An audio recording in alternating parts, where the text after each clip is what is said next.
As moet ek 'n klein bietjie harder sit. Okay.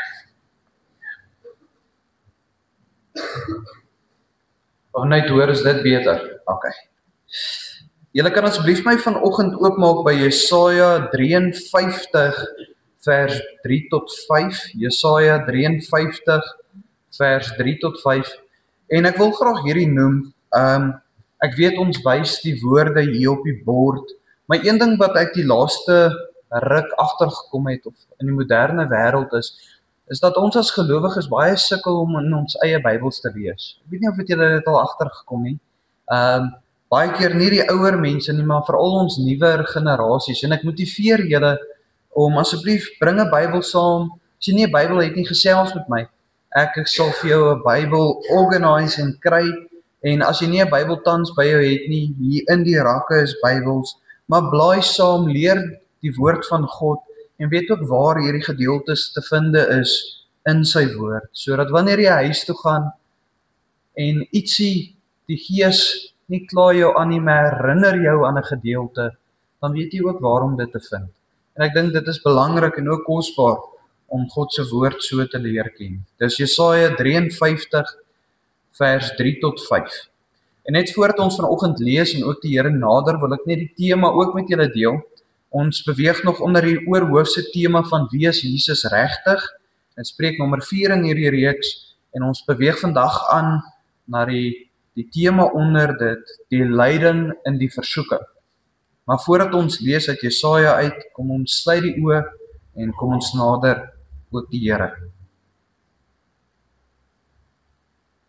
Vader, soos wat ons nou stil word en die reën daar buite hoor val, liewe Heer.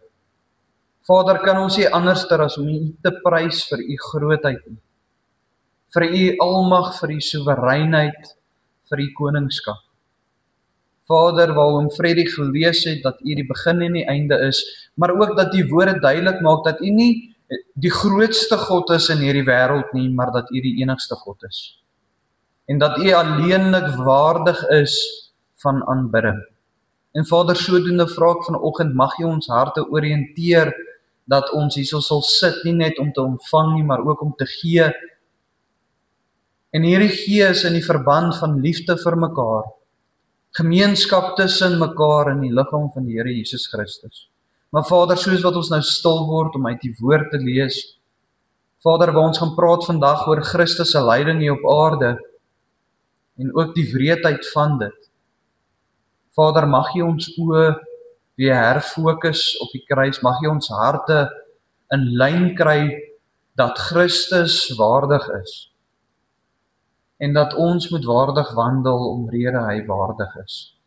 Dat ons nie langer moet tyd mors met die dinge van hierdie wêreld wat ons weerhou en wat ons vasbind aan die vlees nie, maar dat ons kan vrybreek van die kettinge van die verlede. Dat ons nou die Gees in ons het wat die vlees kan uitoorweeg as ons U in gehoorsaamheid soek. En Vader, ek vra waar ons almal hierdie verhaal ken in ons harte, mag U net op 'n vernuwe manier vir ons nuwe dinge laat ontdek in hierdie verhaal. En mag ons net weer, soos wat ons in die Kerstyd ook inbeweeg, net weer eens besef, Christus is werklik waardig en genoeg vir elke sondaar en vir elke sonde. Vader, ek vra al hierdie dinge in U heilige naam. Amen. So as ons lees vanoggend uit Jesaja 53 vers 3 tot 5, lees ek weer eens uit die 33 tot die 53 vertaling. En vers 3 sê vir ons, hy was verag en deur mense verlaat, 'n man van smarte en bekend met krankheid, ja, soos een vir wie 'n mens sy gelaat verberg. Hy was verag en ons het hom nie geag nie. Nogtans het hy ons krankhede op hom geneem en ons smarte. Die het hy gedra, maar ons het hom gehou vir een wat geplaag, deur God geslaan en verdruk was. Maar hy is ter wille van ons oortredinge deurboor, ter wille van ons ongeregthede is hy verbrysel. Die straf wat vir ons die vrede aanbring, was op hom, en deur sy wonde het daar vir ons genesing gekom. Net tot sover, asseblief. En soos wat ek nou genoem het, weet julle dat ons tans besig is met die reeks wat handel oor wie is Jesus regtig? En eintlik die rede vir hierdie reeks, as ek dit net weer eens met julle kan deel, is almal in die wêreld ken vir die figuur, die persoon, die man aan die kruis. Net tot die ongelowiges sien dit in films op die TV, hoe hulle bespottery maak van dit, hoor dit oor die radio, en ons kan eintlik sê, daar is nie eintlik meer werklik 'n groot populasie in hierdie wêreld wat nog nie een keer gehoor het van Jesus nie, nee? Miskien 'n verdraaide weergawe gehoor het, maar almal het al gehoor van die figuur aan die kruis, meeste van die mense op hierdie aarde. Maar weet julle wat vir my baie interessant, maar ook baie hartseer? Hoe min ons eintlik weet van die man aan die kruis. En eintlik weet baie mense van hom, maar julle weet ook werklik, hoe min mense ken hom werklik. Stap 'n lewende pad in 'n lewende verhouding saam met Jesus Christus en glo ook wat die woord sê van hom. En sodoende beweeg ons vanoggend aan waar ons laas Sondag gekyk het na die vervloeking van die kruis en eintlik vasgestel het dat Jesus waardig is want hy het 'n vervloeking geword vir ons sodat ons nie vervloek word deur die wet nie. Want elke een wat die wet nie nakom nie, verdien die dood, net soos wat die woord sê. En sodoende was elke een van ons vervloek tot die dag wat ons tot redding gekom het. Maar Jesus het die vloek op hom geneem deur self vir vervloeking te word, deur aan die kruis te hang, sodat ons vrygespreek kan word van dit. Maar vandag beweeg ons aan met preek nommer 4 en ons gaan kyk na Jesus se lyding uit hierdie oogpunt van die vervloeking. So julle weet, ons as Christene is mense wat, en dit is werklik 'n waarheid, ons moet vreugde vind in die kruis, hier is ook 'n kruis, ons moet hoop vind daarin, maar hierdie vreugde en hoop en dankbaarheid raak meer as ons die kruis sien vir wat dit was.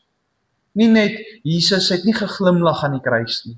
Dit was nie 'n gebeurtenis wat enige een van ons graag wil eintlik aanskou nie, maar vandag wil ek julle weer herinner aan die wreedheid, die moeilike lyding waardeur Christus gegaan het, en ek wil dit eintlik so stel.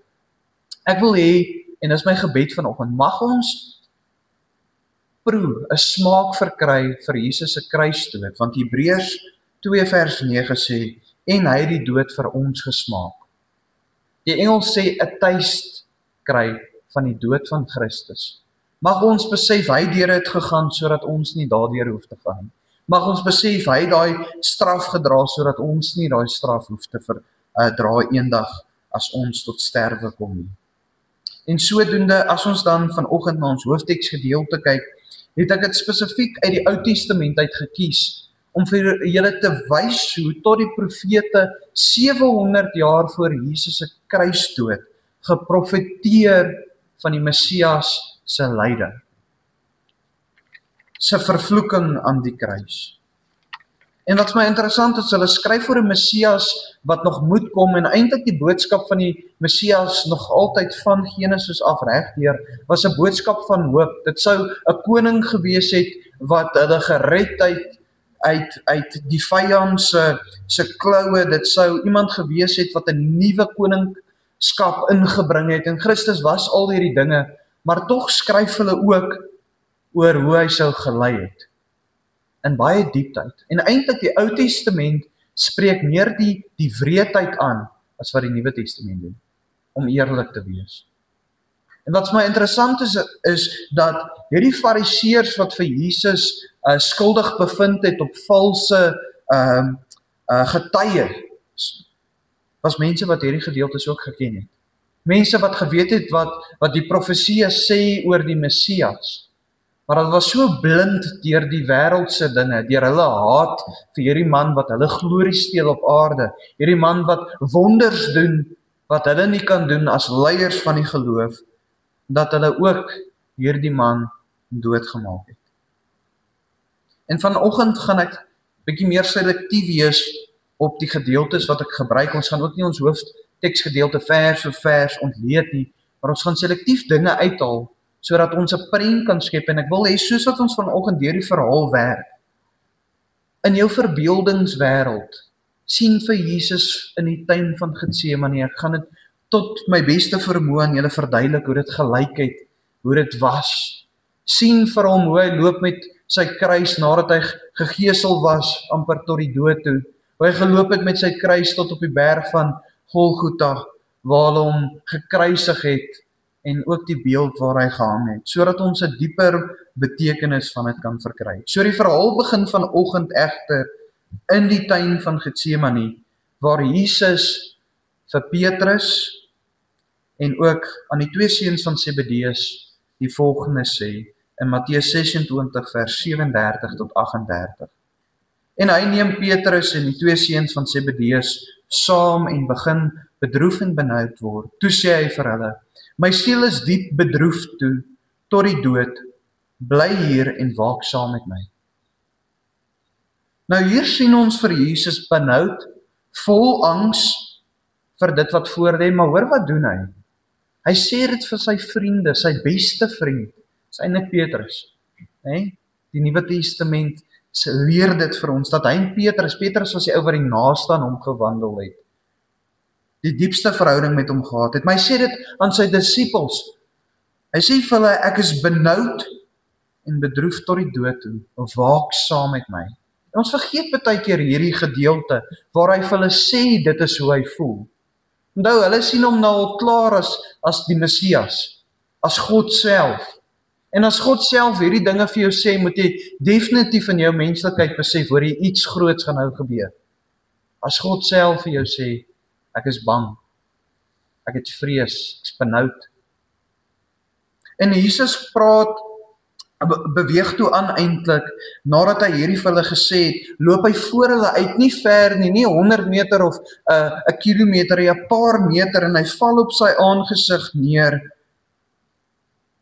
en hy bid tot sy Vader, en hy sê: "My Vader, as dit moontlik is, laat hierdie beker by my verbygaan. Nogtans nie soos ek wil nie, maar soos U wil." Dis Matteus 26 vers 39. Jesus sê in sy menslikheid, omrede, en kom ek verduidelik dit net weer, Jesus was teen volle mens en teen volle God. In sy goddelikheid het hy geweet presies wat gaan met hom gebeur. Hy kon vir homself indink hoe elke hou gaan voel, hoe elke spyker deur sy vlees sou voel. Hy het geweet op wat sy uur hy gaan sterf. En hy het ook geweet deur wat vir hom voorlê. En in daai angstigheid wat hy in sy goddelikheid besef, maar in sy menslikheid ervaar, bid hy tot sy Vader in benoudheid en angs, en hy vra vir hom, as hy hierdie lyding kan vryspring, laat dit gebeur, maar nogtans nie my wil nie, maar U wil. Mense, besef ons dat ons verlosser en saligmaker wat aan daai kruis was, ook bang was. En op dieselfde tyd bring hierdie benoudheid en angs in hierdie gebed die volgende. Lukas skryf daaroor, Lukas 22 vers 44. En toe hy in 'n sware stryd kom, het hy met 'n groter inspanning gebid, en sy sweet het geword soos bloeddruppels wat op die grond val. En mense, die term om bloed te sweet, het ek nou gaan oplees. Dis werklik iets wat bestaan, en ek gaan die naam baie verkeerd uitspreek, maar die mediese term daarvoor is hematidrosis, iets soos dit. Nee, dis 'n lang woord, en is Engels, en ek weet nie of dit Grieks en Latyns ook gemeng is nie, maar dis hematidrosis. En hulle sê dit is moontlik, soos wat ek dit ook al baie in preke genoem het, en dit is wanneer jou angstigheid en benoudheid so groot word, dat die bloedmolekule in die sweetklier, hy bars.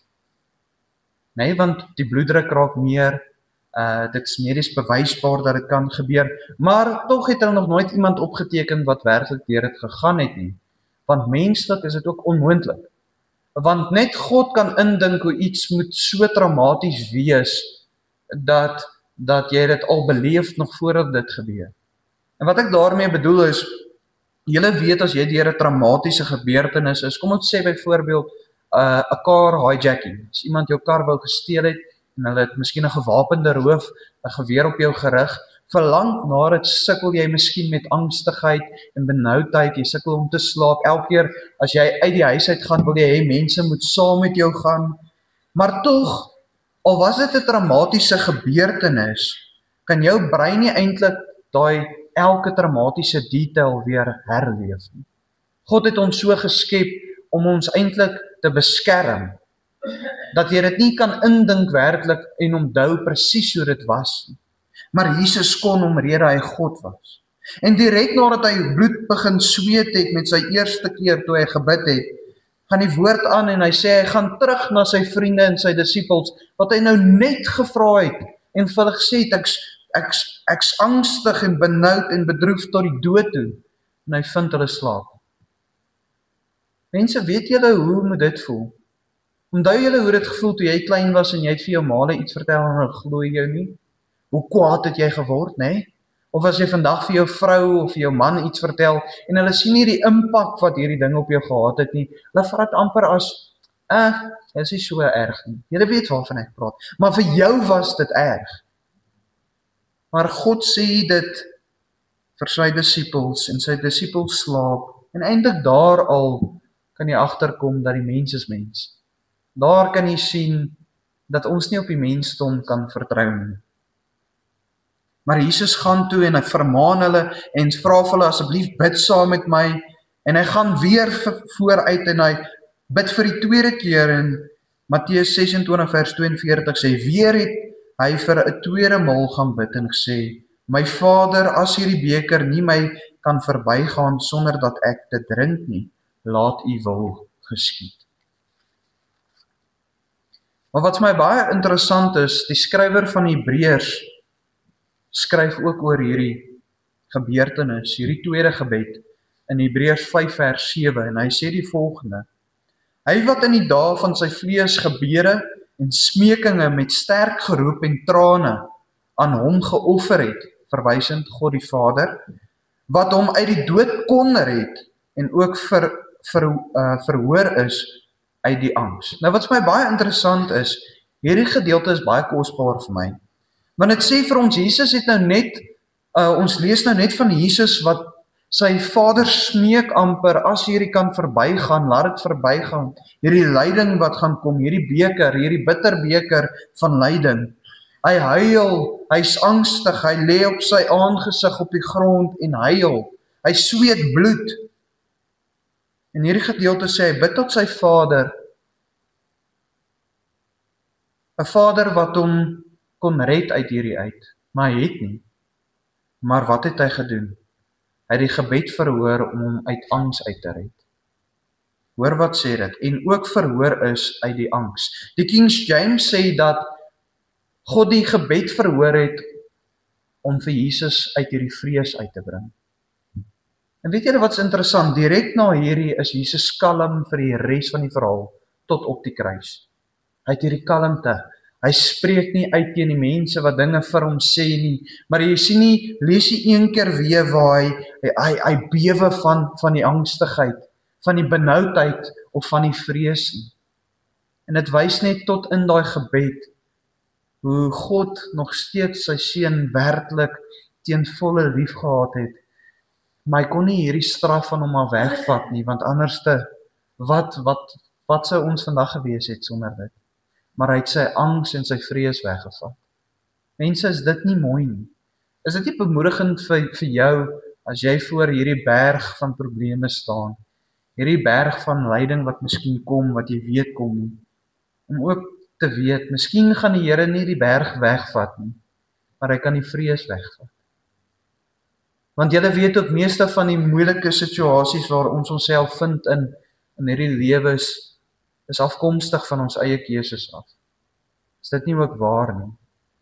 Nie altyd nie, maar meeste van die kere as jy in 'n slegte situasie sit, is dit jou keuses oor 'n paar jaar wat jou daar uitgebring het.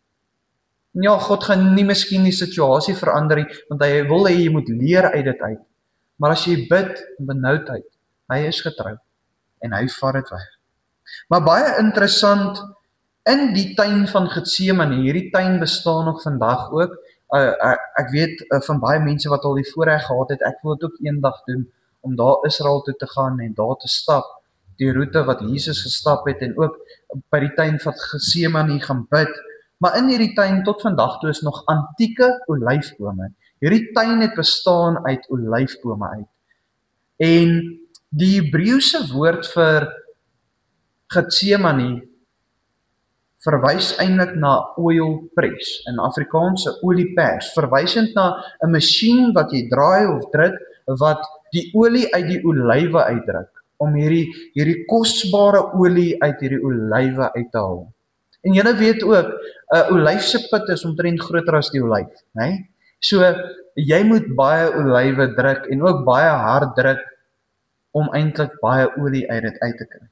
Maar hierdie wys simbolies vir ons so mooi, dat hierdie angs en benoudheid wat vir Christus gedruk het, wat gemaak het dat hy bloed sweet, verwys ook na die drukking wat van hierdie oomblik af regdeur sou gebeur het, sodat Jesus se kosbare bloed ook vir ons sou vloei, tot vergifnis van sondes.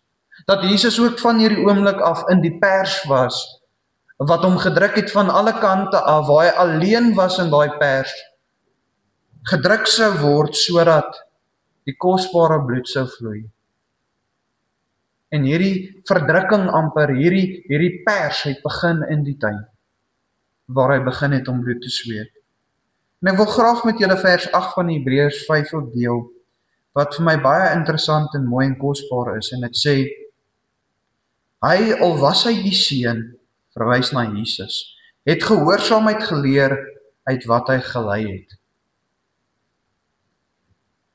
God die Seun, Jesus Christus, die skrywer skryf hier dat hy deur hierdie lyding 'n ware gehoorsaamheid geleer het. Nou wat sê dit vir ons? Dit sê vir ons dat ons ook nie elke keer as dinge moeilik raak, net moet gaan kla by die Here nie. Want in hierdie pers waarin ons ook is, in die vuur is waar ons leer om gehoorsaam te wees. Hoe kan jy leer om gehoorsaam te wees as die Here nie dinge van jou verwag nie?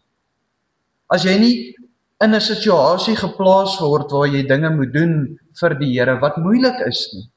Dit is wat ware gehoorsaamheid is, en ook in hierdie pers vind ons gehoorsaamheid, want by wie leer ons dit? By Jesus in hierdie tydperk,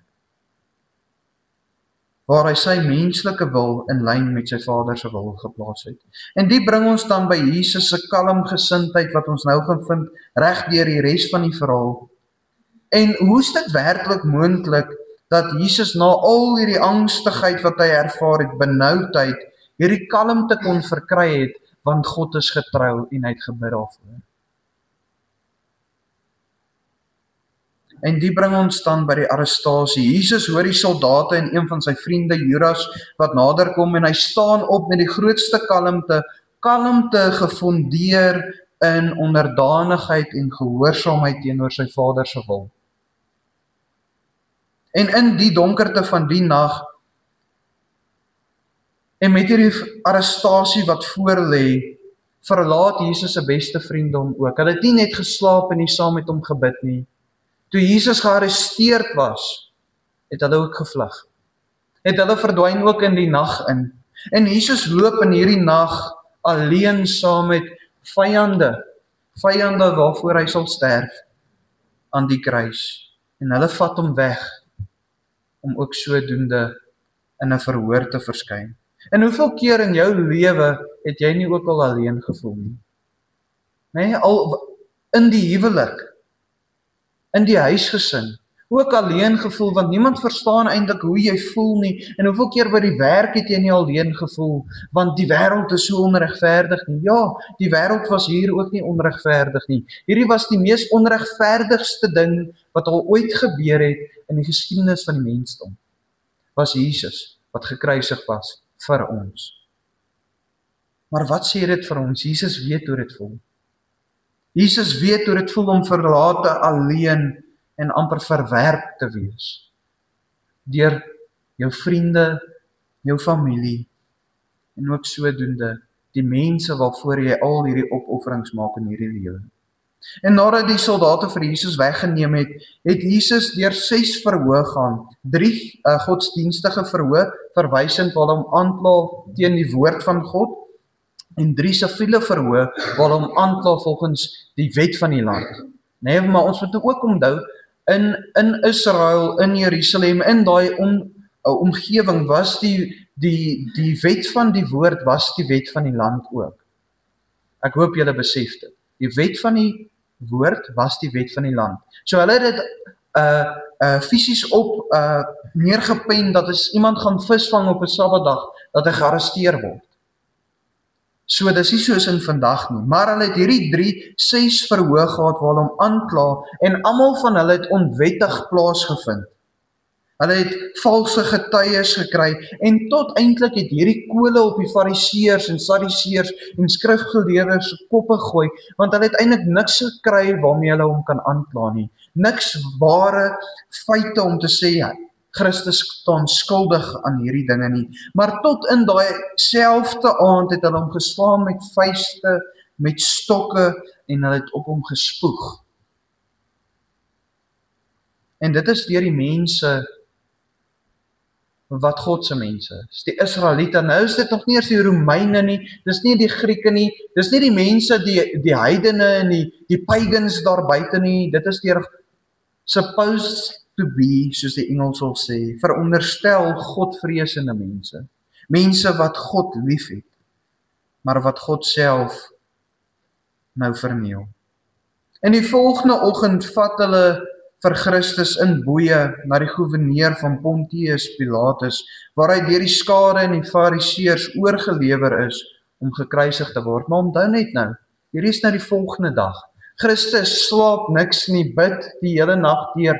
Hy word gearresteer, hy word geslaan, hy word verhoor.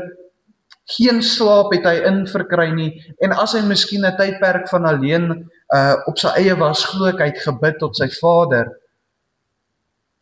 Hy's moeg, hulle boei hom asof hy hierdie wilde dier is, en hulle vat hom na die goewerneur toe, waar hulle hom oorlewer om gekruisig te word. En net voor Jesus se kruisiging, vat die Romeinse soldate hom om gegeesel te word.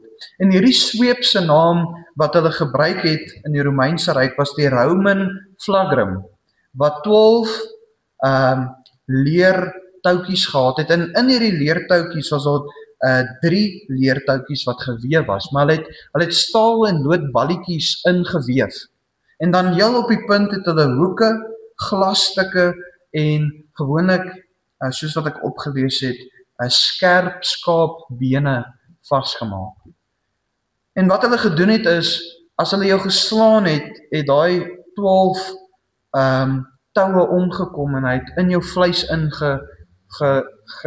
geslaan, maar dan het hulle uitgepluk. Dis nie net hulle sla, dit gaan eintlik meer oor die uitpluk. En soos wat hulle uitpluk, en pluk hulle sulke, hulle noem dit ribbons, reepies vleis wat nie heeltemal afskeer het, dit hang net, wat hulle uitskeer. En Jesus was 39 keer met hierdie swepe geslaan, want hulle het geglo dat as jy iemand 40 keer slaan met hierdie swepe, slaat jy hom dood. En nou kan ons die vraag vra, waar het hulle hom geslaan? Nou, meeste van die kere het hulle hierdie persoon op sy rug, sy boude en op sy hoë bene wat agter is geslaan. In party gevalle het hulle hom omgedraai, maar ons weet dit nie presies met Christus self nie. Ons weet nie spesifiek wat het al spesifiek daar gebeur nie, maar wat baie interessant is, die Romeine het hierdie straf in Romeins genoem the half-dead punishment. Die rede daarvoor is, want die persoon nadat hy 39 keer geslaan was half dood eerstens, nê? En meer as die helfte het gesterf met dit. Of hulle het uitgebloei, want ergens het 'n aar in die nek gevang met daai ding en hy het uitgebloei, of hulle het gesterf van infeksie na die tyd.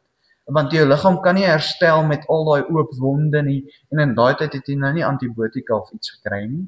Hulle het seker maar grond gevat en dit opgevryf, nê? Maar dit is waardeur Christus gegaan het. Maar hoor wat sê Jesaja 50 vers 6. Ek het my rug gegee vir die wat slaan, my wange vir die wat my hare uitpluk.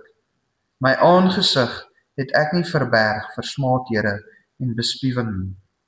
Hulle praat van hulle tot Christus se baard uit sy gesig uitgepluk. Weet julle, hoe erg is dit? Gewoonlik as jy hare uit kop of hare uit 'n gesig uitpluk, jy pluk vel saam ook. En dan net terug te kom by die punt waar Christus geslaan was. Ek dink nie ons besef hoe erg dit is. En daar's baie dinge wat opgeteken is deur ander mense wat deur similêre goeters gegaan het. Wat hulle sê, hulle slat later al die vleis uit, en dis hoekom hulle beweeg af na die boude toe, na die laar rug en na die bene toe. Want hulle slat al die vleis uit tussen die ribbes, dat jy die longe binne kan sien wat in en uit beweeg. Nee, verstaan ons hierdie pyn? Besef ons nou hoekom het hy bloed gesweet, want hy het geweet wat voor lê. Maar weet julle wat dink ek is die ergste, dat die mense vir wie hy gekom het, dit aangemoedig het. Hulle het nog op hom gespoeg ook. En direk na hierdie sê die woord vir ons dat hulle voor hom 'n perskleed aangetrek het, om eers naak uitgetrek het, ons verlosser en saligmaker, om hom te beskaam, hè? Om toe 'n perskleed aangetrek het, 'n doring kroon geweef het, en ek het gaan oplees vir die regte naam, hulle sê dit is die Jerusalem doringbos wat hulle gebruik het. Nou, hierdie doringbos is baie bekend vir sy lang dorings. So sy dorings is gewoonlik so oor die algemeen 7,5 cm lank, die dorings van hierdie doringbos. En hulle het dit nie net op sy kop gesit nie, die woord sê hulle het 'n staaf gevat en dit in sy kop ingehamer. En nou wat die mediese wêreld sê oor hierdie, jou kop het blykbaar omrede dit een van die belangrikste elemente van jou liggaam is, né? Jy kan sonder 'n arm leef, maar jy kan nie sonder 'n kop leef nie. Ek glo julle het dit al agtergekom. Maar omrede dit so belangrik is, dat jy van jou meeste neurologiese punte op jou skedel, en hulle het nou nie daai goeters reg deur die skedel geslaan nie, maar hulle het dit in die skedel ingeslaan, dat dit nie kan afval nie, dat dit daar bly. En Jesaja 35 vers 33 sê oor hierdie, hy was verag en deur die mense verlaat, 'n man van smarte en bekend met krankheid, ja, soos een vir wie 'n mens sy gelaat verberg. Hy was verag en ons het hom nie geag nie. Verwysend op die punt was Jesus al so verniel dat mense nie vir hom kon gekyk het nie. Hulle het naar geword van hoe hy gelyk het. Besef ons dit, dis nie net Christus hierdie mooi prentjie aan die kruis nie. Hy was verniel tot op die punt van wilde dier. Soos die Engels wil sê, unrecognizable. Maar hoor hoe gaan Jesaja 52 vers 14 aan. En dan vat dit nog verder en sê, soos baie hulle oor u verstom het, so misvormd was sy voorkoms, geen mens meer nie. En sy gestalte was nie soos die van 'n mensekind nie. Wat sê dit vir ons? As jy na hom gekyk het, was hy so misvormd dat hy nie soos 'n mens meer gelyk het nie. Mense dink net, daai vleis wat hang soos 'n linne van hom af. Soos mins wat daar hang, oral oor sy hele lyf. En toe wat doen hulle? Christus word die kruisbalk gegee van sy kruis, nie die hele kruis nie. Die kruisbalk of die dwarsbalk is die kruis die balk wat so is. Wat hy moes dra 600 meter van daar af tot op die berg van Golgotha. Ek weet nie van julle, maar julle al agtergekom as jy jou enkel verstyf. Nee, jy stop net daar. Jy kom net daar, sê vir jou geliefde, asseblief gaan haal die kar, ek stap nie verder nie. Nee, julle weet dis hoe ons is. Christus was in hierdie staat van half dood.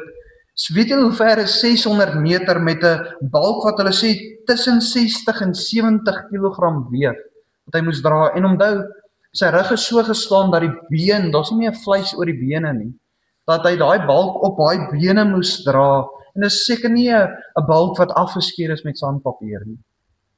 Dis 'n balk wat grof is. En soos wat ons die storie verstaan, op pad na die berg van Golgotha gee Christus se liggaam in, want hy was mens. Ons moet dit besef, hy was mens, hy kon nie meer nie. En die Romeinse soldate trek een man van Sirene uit die skare uit, sodat hy vir Christus kan help om hierdie balk op te dra tot op die berg. En toe hulle op die berg kom van Golgotha, het hulle vir Christus neergelê op daai kruis, en hulle het hom nie deur sy hand nie, ons dink altyd dis deur die hand, hulle slat hom hier deur die gewrig, want as jy hom deur die hand slaan, dan skeer dit net uit as sy hand. So hulle slat hom hier, dat hy nie kan uitskeer nie.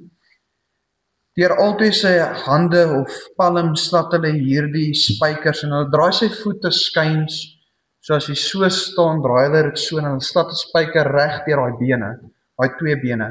Ek het altyd gedink dit is deur die Achilles, dit is nie daardeur nie, want dit skeer ook uit. So dit slat hom deur die been van al 2 voete. En dan, dit is nie soos in die flieks wat ons sien, hy staan op so 'n houtbalkie nie. Daar is niks van dit nie, maar die ergste kom nog. Direk daarna, hys hulle daai kruis op, en soos wat hy opkom en amper horisontaal of vertikaal raak, gly hy in 'n gat in, en hoor wat sê Psalm 22 vers 14 oor dit. En ek lees die Engels want dit was my mooier. I am put out like water. Ek's uitgegooi soos water. And all my bones are out of joint. Al my bene is uit lid uit. So wat sê dit vir ons? Waarna verwys dit? Met daai impak van hoe daai kruis val, ruk Christus se arms, se bene uit lid uit. Geen been het gebreek nie. Maar dit is nou tans net spier wat sy liggaam aan mekaar hou aan daai kruis. Sy skouers is miskien uit lid uitgetrek. En dan gaan dit aan, Jesus hang vir 3 ure aan daai kruis. Vir 3 ure, elke keer as hy wil asemhaal, moet hy met daai oopgekleefde, oopgeslaande rou rug skuur teen daai kruis op, en soos wat hy optrek, voel dit of hierdie sy hande gaan afskeer om net asem te haal, want as jy so hang, kan jy nie asemhaal nie. Hulle moes optrek om asem te haal.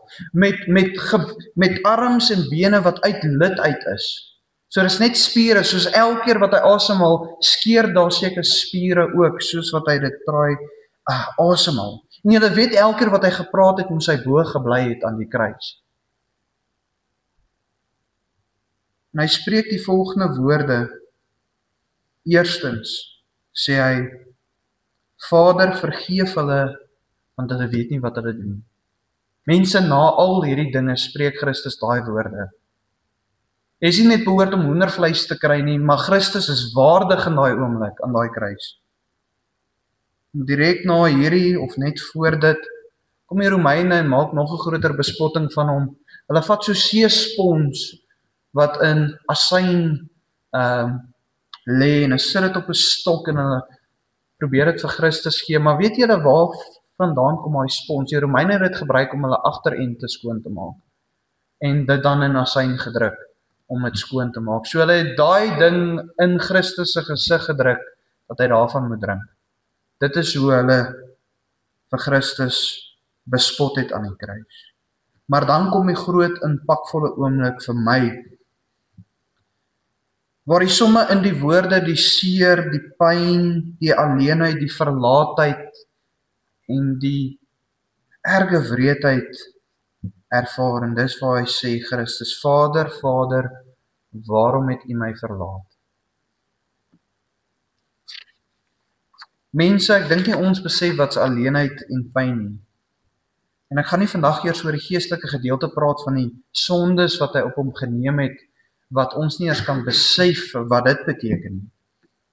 Maar weet julle, hoekom het Christus hierdie gesê? Hoekom was hy vervloek? Hoekom het hy deur hierdie lyding gegaan? En weet julle hoekom hy waardig is? Sodat ons kan sê, Vader, Vader, dankie dat U ons nie verlaat het nie. En ek dink nie ons besef hierdie nie. En dis hoekom toe ek hierdie preek skryf, en ek weet dit is so eenvoudig, ons almal ken hierdie verhaal. Maar mense, as jy na jou eie lewe kyk, kan ek nie anders as ek na my eie lewe kyk, beskaamd te staan voor Christus nie. Want ek lewe nie waardig nie. Nie een van ons doen nie. Nie een van ons kan op 'n plek kom van gemak en sê, ek is gereinig en ek is goed genoeg nie. Ons sal dit nooit verdien nie. En mense, as daar tans dinge is waarmee jy sukkel om agter te laat, en ons almal het dit. Christus is waardig vir jou om dit na hom toe te neem. Sê, ek kan nie verander nie. Christus is genoeg aan die kruis en hy het gesterf vir daardie ook. Maar mense, kan ons ten minste net in die lig van daai kruisdood, net by die plek om ten minste te bid oor dit. Julle weet hoe's ons bid nie eers oor die dinge wat ons pla nie, want, hoef nie. Nee, Christus is genoeg. Maar mense, mag ons begin waardig wandel aan hierdie opoffering. Christus was in die oliepers, en sodoende word ons ook geroep maar om in dit te wees. Christus sê vir ons dat moenie verbaas wees as hulle jou haat nie, want hulle het my eerste gehaat. Christus of Paulus skryf daaroor en sê, omrede Christus gelei het en ons wat vir Christus volg, word ons geroep tot lyding. Christendom is nie 'n piknik nie. Dis 'n piknik hier binne, natuurlik, van vreugde en hoop. Maar in hierdie wêreld is enigiets wat waar is en wat eg is, word vervloek en word gehaat. En tans moet ek sê, ek dink nie ons leef in hierdie wêreld sodat mense kan sien dat ons hierdie waarheid liefhet nie. Sodat mense kan sien hierdie het 'n impak in ons lewens gehad nie, want tot die seën wat ek nou hierna gaan uitspreek, is 'n seën wat gebaseerd is omrede Christus waardig is aan die kruis. Mag ons nie langer met ons klein goedjies in ons lewens dink dit is te groot nie, want as Christus so opgetree het, sou ons nie hier vandag gesit het en ook hierdie hoop gehad het wat in ons lewens was nie. En natuurlik, kom ek sluit net met dit af. Vandag was nie 'n vermaaning, maar ook 'n bemoediging, 'n dankbaarheid. Kom ons sing die volgende liedjies en soos wat ek nou afsluit ook in gebed, mag ons vir die Here dankie sê vir hierdie. Dit is wat dit beteken as ons daai brood breek, om te sê, in herinnering van u liggaam wat vir my gebreek was. Amen. Kom ons sluit die oop. Vader, soos wat ons nou in eenvoud na eenvoudige verse gekyk het van die Seun se kruisdood. Vader, die wreedheid daarvan kan ons nie eers vir onsself indink nie. Maar Vader, omrede hierdie is u seun waardig. Omrede hierdie is die rede hoekom sy naam verhef is bo alle name. En Vader, ek kan nie vanoggend en ek glo elke persoon wat hier sit, staan en sê, ek het dit nie nodig nie. Maar Vader, mag ons sodoende groei in ons dankbaarheid teenoor Christus se kruisdood. Sy lyding waardeur hy gegaan het, die regverdige vir die onregverdiges, sodat ons in u liefde kan wandel en sodat ons eendag in u rus kan inbeweeg. Maar Vader, help ons om te begin waardig wandel, dat ons woorde wat ons gebruik, ons woordeskat, ons dade, elke aspek van ons lewens in lyn sal wees met die woord. Dat ons sal sterf van onsself om nie net elke keer te uiter wat in my menslike wil, in my denke opkom om te uiter nie. Maar dat ek sal sterf ter wille van Christus, want hy verdien dit, liewe Heer.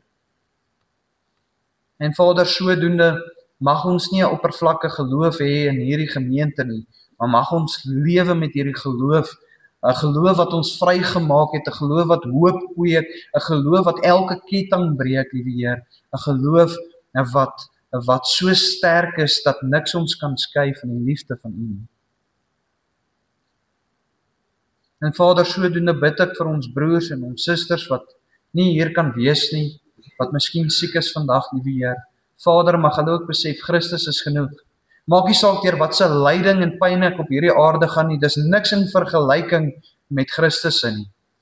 En sodoende kan ek in elke situasie, die donkerste tot die mees vreugdevolste situasie, nie anderster as om U te prys nie.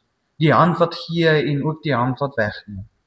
Want U is en sal vir ewig, tot in alle ewigheid waardig wees, tot aanbidding. Vader, ek vra al hierdie dinge in U heilige naam. Amen. Dan staan dan en ontvang die seën. Die Here is langs jou om jou in sy arms toe te vou. Die Here is agter jou om jou teen die aanvalle van die bose te beskerm. Die Here is onder jou om jou te dra as jy val.